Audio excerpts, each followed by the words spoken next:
everybody. First question in the front. That's a no. Okay, it's just for the award then. We don't want to give Fiji too much credit. Hi, everybody. Hi there. Over here. Hi. How are you? Great. Pretty good. Well, you know, you just did not win the Emmys. You had you won the Golden Globes, the Critics' Choice, and now the SAG Awards. It's a grand slam. As the first Filipino American to do that, how does it feel for you? It's a shame that I'm the first. It should have been a while ago, but I believe that's by no conscious fault of anybody. You know, roles are few and far between for someone of my ethnicity. While that's a tragedy, I think things are shifting and the wind is in our favor, so I'm very excited. It's an honor. It's been the coolest year for representation across the board in film and television and culture in general. And I think what's really exciting about it is it's not just some kind of Hollywood agenda. I think consumers have sort of shifted what they want to see. They want to see themselves, and they want to explore really great stories told by new faces and new ideas. And I think, you know, having a more diverse platform serves that appetite. So to be a small, teeny tiny part of that is, as I said in the past, it's an extraordinary privilege, and it's much bigger than myself. Yeah. Now the last question with Twitter. All of Twitter? All of Twitter. All of Twitter. I'm here to represent them. Now, my name's Keaton, Darren. Congratulations. I have a question from your fan, Lily, from Twitter, and she wants to know, did you have to prepare in any really unique ways for this specific role?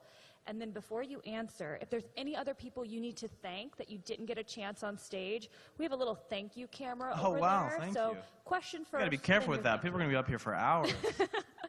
Well, for the first thing, I don't know if they're particularly unique.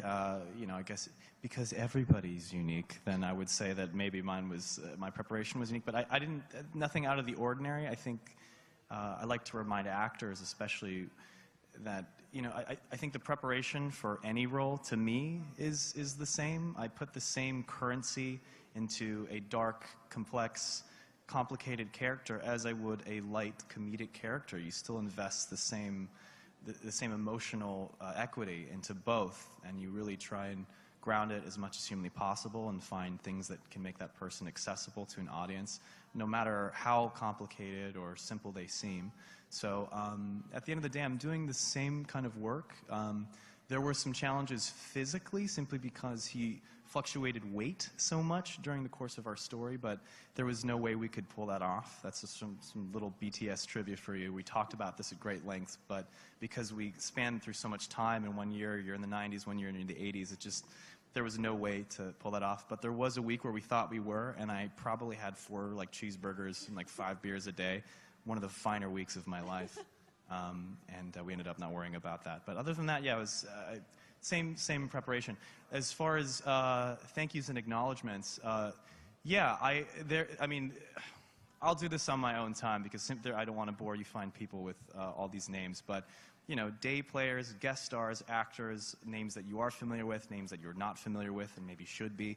There's just countless actors, and I think Rachel Brosnahan did a fabulous job acknowledging the extras and smaller parts that spend the same hours that people higher up on the call sheet spend working towards the same goal. So to acknowledge all of them and really to thank them for their work is really important. And I guess some of the other names that I would have wanted to say, who were some of the the families and friends of the victims of Andrew Cunanan's destruction, which includes Andrew Cunanan's friends and family.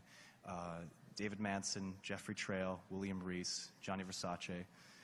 These are all people whose loss still echoes with people who are alive today. They had sons, daughters, you name it, that are much older and have to deal with this show being successful, and I acknowledge that must be a very difficult experience for them. So I like to acknowledge them and let them know that we were thinking about them, that I was thinking about them the entirety of the show, and to let them know that their tragedy is not meant to be made a spectacle of. It was something that we hope to bring justice to and create a positive dialogue about. Yeah. Thank you so much. Congratulations. Wasn't as fun as I hoped you thought. Thank you. That was the last question. Cool. Thank you.